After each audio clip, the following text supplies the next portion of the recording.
Fala um pouco sobre o caso da banda UDR. Então, O DR? UDR. O DR era partido político antigamente, né? exato. A banda UDR, que é uma banda aqui de Belo Horizonte, na verdade ela foi o início da minha dissertação. Foi quando eu descobri esse caso que eu falei, não é possível que isso está sendo julgado assim no tribunal. E aí eu comecei a pesquisar e falei, não, preciso escrever sobre isso. Ela é de porque heavy isso- metal, eu espero, né? Não, Porque o Chico só ouve isso. não é bem não heavy só metal. ouço isso.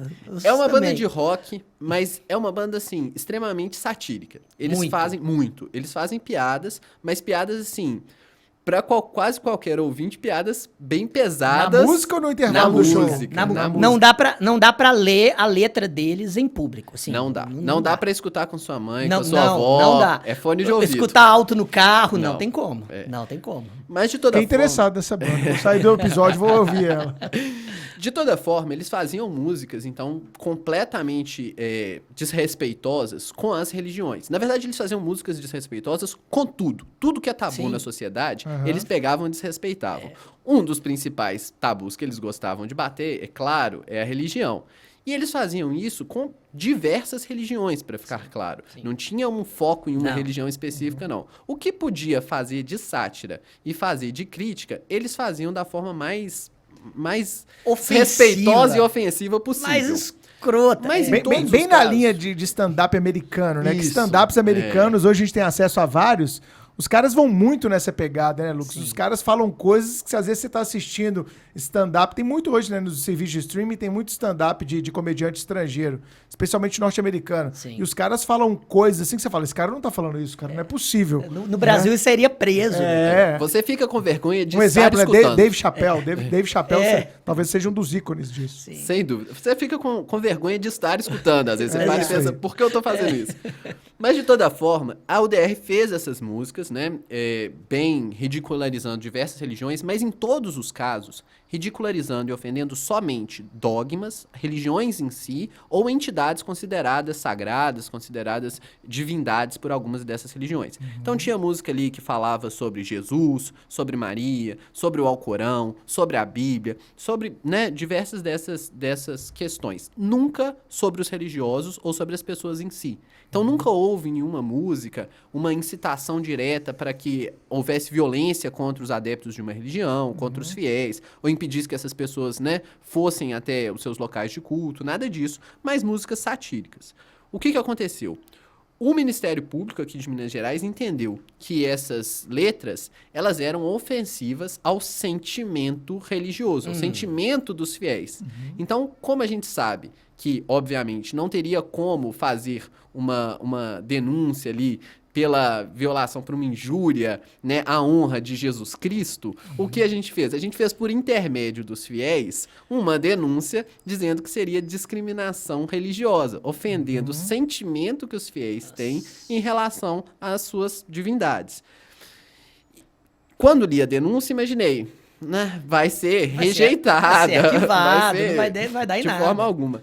Bem, em primeira instância, eles foram condenados, eles recorreram... Pegou um juiz católico. Pegaram evangélico. 3 anos, Pegaram. inclusive. 3 anos, cara. Cara, tem um livro. Por letra de Não, não, música. não. Ô, Chico, tem um livro que vocês têm que ler que chama Ruído, do Daniel Kahneman. Não sei se você já leu.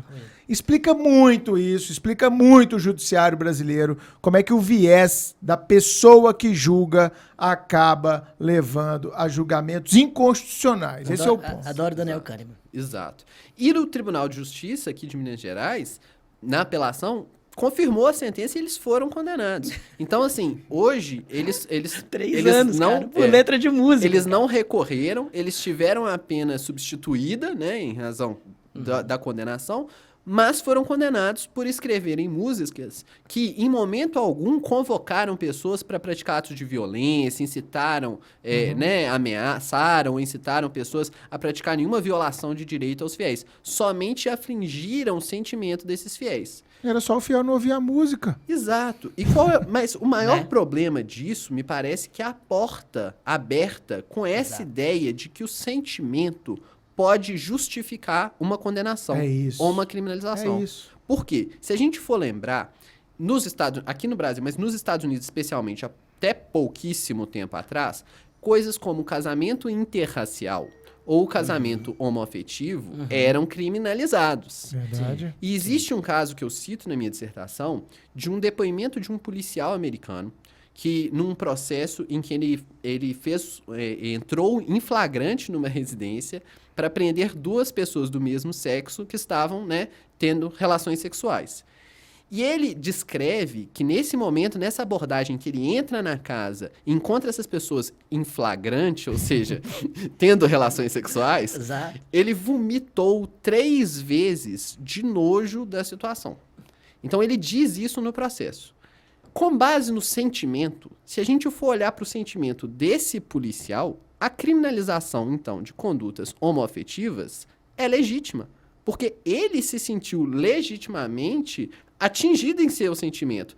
Ele reagiu até fisicamente nesse sentimento. A questão é, eu devo considerar o sentimento dessa pessoa para criar uma lei penal? Claro que não. Eu devo considerar o sentimento dele Numa democracia? numa Exato. democracia? Num Estado laico? Exato. Então eu devo considerar o sentimento dos fiéis, ou eu devo considerar qualquer sentimento? Qual é o sentimento? Porque muita gente também tem uma visão absolutamente enviesada e equivocada, e o nosso papel, muitas vezes, como professor, é desconstruir. Isso é um ponto. E isso eu não vou abrir mão enquanto eu tiver a denominação de professor. O meu papel é desconstruir muitas vezes, que é desconstruir essa percepção de que aquilo que eu sinto, de aquilo que eu acredito, daquilo que eu professo, da minha fé, dos meus costumes, daquilo que eu reputo como adequado para a minha vida, tem que ser replicado para a vida de todos. Isso é a maior violação dos nossos tempos, que ela é antiga pra caramba, ela já promoveu perseguições históricas e a gente parece que não aprendeu nada com isso, né? Qual é o problema? Qual é o problema se 2 pessoas do mesmo sexo querem viver e formar uma família? Eu falo isso, Chico, há 15 anos dentro de sala de aula, tá? Não é depois que o STF falou, não. Falo muito antes do STF falar. Eu me lembro, Qual eu me lembro de uma aula sua de 2008. Que você disse Eu isso. sempre falei, cara, a vida inteira. Qual é o problema, né, de uma pessoa ser cristã e professar a fé dela e ter a liberdade de ir aos cultos aos domingos ou ir aos cultos aos sábados ou ter um dia de jejum? Sabe, o que eu, Bruno, tenho a ver com isso?